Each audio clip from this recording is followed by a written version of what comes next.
Okay, Peah, Perek Chet, Mishnah. We're going to start today with Vidui Maser. Let's go all the way down to Vidui Maser. Here we go. When a person gives Maser, after he does, at the end of the third year, after the third year, in the fourth year, he has to do what's called Biur Maser, and he has to recite what's called Vidui Maser. Okay, so the Torah says, this is in Dvarim Perek Chaf Vav, Ki techalel la'aser et kol Maser tuvatcha. When you're done taking off all the Maser, Bashana Shlishit Shnat Maser, the third year, V'natata leLevi lager leyatom ve'almana. You give it to the Levi, to the stranger, to the orphan, and to the widow. Ve'achlu b'sharecha v'saveyu. And then the Torah says, you have to continue and says, you have to do vidui ve'yamarta lifnei Hashem elokecha bi'arti hakodesh min habayit. I got rid of it. You say that you did what you're supposed to. But when you give them, it's the quality of giving is the following. It's ve'achlu b'sharecha, they eat, v'saveyu, and they must be satisfied. So from this, the Rambam derives the following. Before we get to the Mishnah, it says the Rambam. Let me just make this a little smaller. Okay. It says the Rambam. Baal sadeh she'avur alav aniyim. Okay, an owner of a field, the anim came to visit in order to collect maaser ani. V'hayalo sham maaser ani. I mean, remember, when an ani comes, you give him. You have to give him as we give, out of generosity or what have you. But remember that the Baal Sadeh has specifically set aside maaser ani. So this isn't the normal tzedakah that we think. Oh, every time I write a check, I'm thinking, how much do I have? How much to give maaser? He set aside maaser ani. So therefore, the Mishnah says, "Notein l'chol ani she'avur alav min ha'maaser." You have to give him what's called kedei sovo, enough for him to be satisfied. Shne'emar, as it says, that's what we said before, but the same pasuk, kedei sovo. And now, so our Mishnah, and we're going to go back to the Mishnah now, is going to tell us how much is kedei sovo. What is the minimum amount that you have to give the ani that comes to collect? Says the Mishnah. En pochatin la'aniyin begoren, the goren, they come to the warehouse. It's not coming to your house, they're coming to the storehouse where the food is being stored.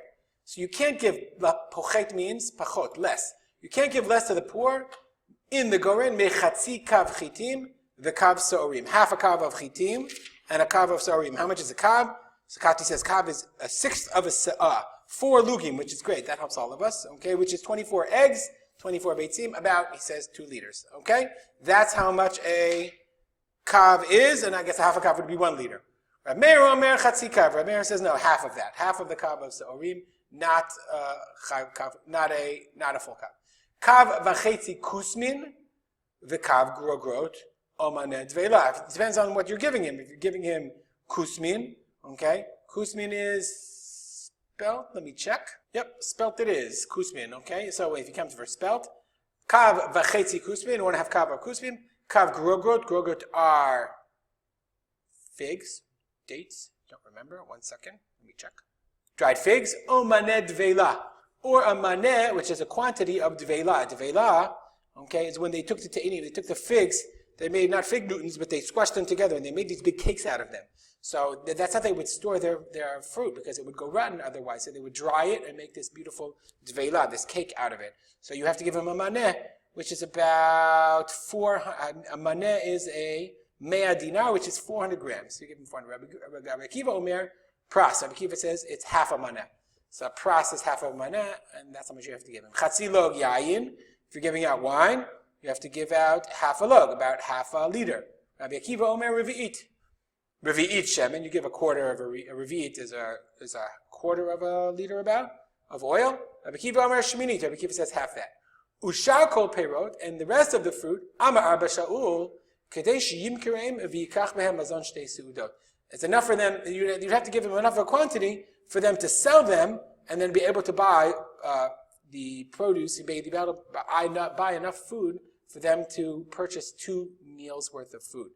Because that's kedei savo, 2 meals worth. And we're going to see in the future Mishnayot that this mazon shtei seudot, that's the minimum amount that you have to give an ani, that the community actually gives an ani, or the minimum he has to have in order not to be considered an ani, to give him food immediately. Okay? The Kahati says this is only true when you're in the Gorin.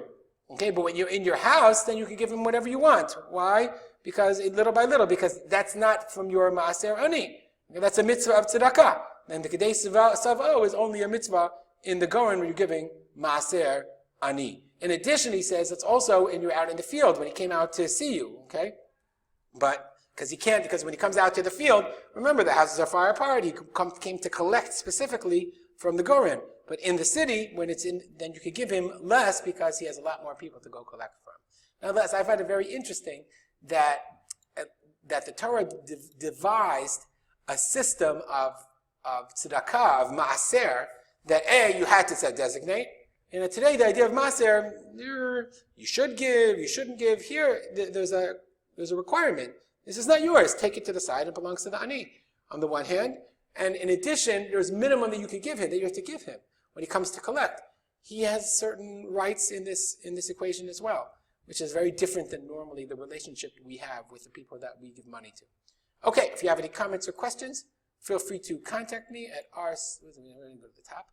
rspolter@gmail.com. And as always, I want to dedicate this learning to the memory of my father, Harav Simcha ben Yitzchak Kalman. Have a great day.